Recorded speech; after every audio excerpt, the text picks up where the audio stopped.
14,000 years ago, someone pushed a sharpened piece of flint into a young man's rotten wisdom tooth.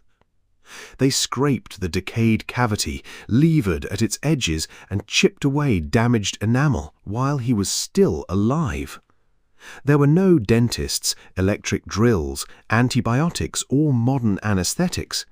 Yet the marks preserved inside that tooth show that prehistoric humans were already trying to treat dental pain. And this was only the beginning.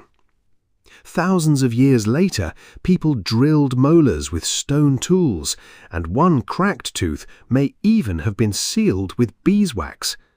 So how did ancient humans survive a toothache when the cure could look almost as painful as the problem?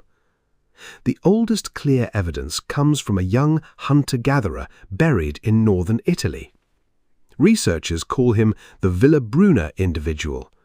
He lived during the final part of the Ice Age and died when he was roughly 25 years old.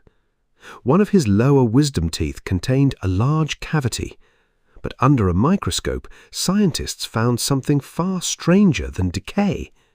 The inner walls were covered with V-shaped scratches, tiny parallel cuts, and areas where the enamel had been deliberately chipped.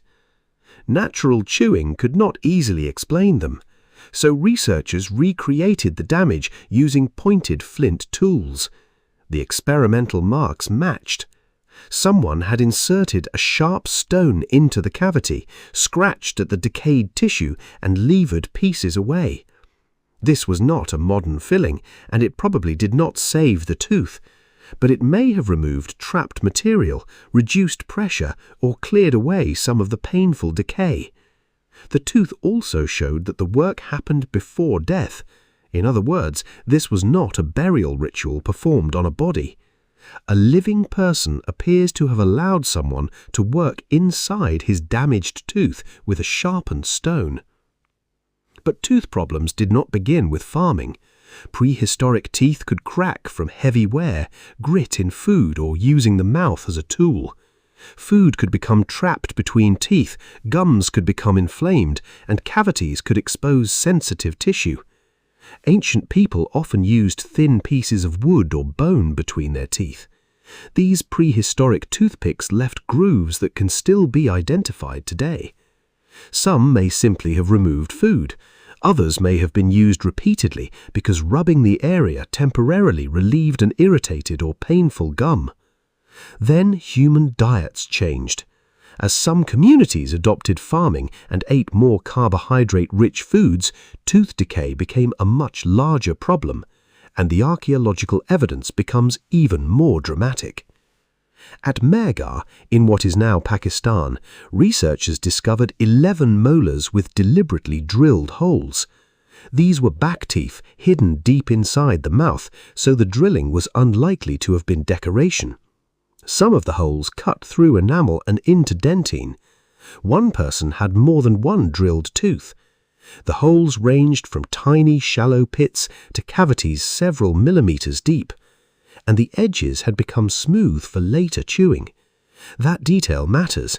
It means the people survived the procedure and continued using those teeth afterwards. The likely tool was a small flint tip rotated with a bow drill. Similar drills were already used by skilled craftspeople to make beads. At some point, someone appears to have transferred that technology from jewelry to the human mouth. Experimental archaeology has shown that a flint drill can penetrate tooth enamel surprisingly effectively. But imagine holding still while a stone point spun against an aching molar. We do not know what, if anything, was used to numb the pain. We also do not know whether every hole was intended as treatment, but several drilled teeth were affected by decay, making pain relief one plausible explanation. The strangest prehistoric treatment may have come later. In Slovenia, researchers examined a human jaw approximately 6,500 years old. Its canine tooth was heavily worn and split by a vertical crack running through the enamel and dentine. Inside that crack was beeswax. The wax covered exposed dentine and penetrated more than a millimetre into the damaged tooth. If it was applied while the person was alive, it may have acted like a primitive filling. It could have sealed the sensitive surface, reduced pain while chewing, and stopped food entering the crack. But scientists remain careful. The beeswax might have been placed there shortly after death for a reason unrelated to treatment. The evidence supports prehistoric dental care, but it cannot reveal exactly what the person applying the wax intended. So how did ancient humans survive toothache? There was no single solution. Some cleaned painful spaces with toothpicks. For many, the pain may have simply continued until the tooth broke, died, or was eventually lost. At least one person had decay scraped with a flint point. Others had molars deliberately drilled. And one cracked tooth may have been sealed with beeswax. These treatments were crude, risky, and probably agonizing, but they reveal something surprisingly familiar. Ancient humans did not always accept pain as unavoidable. They examined the problem, adapted the tools they already had, and attempted to make life more bearable. Dentistry may not have begun with a trained specialist in a clinic. It may have begun when someone who knew how to shape stone looked at another person clutching their jaw and decided to try something. Would you rather live with the toothache or let someone approach it with a sharpened piece of flint?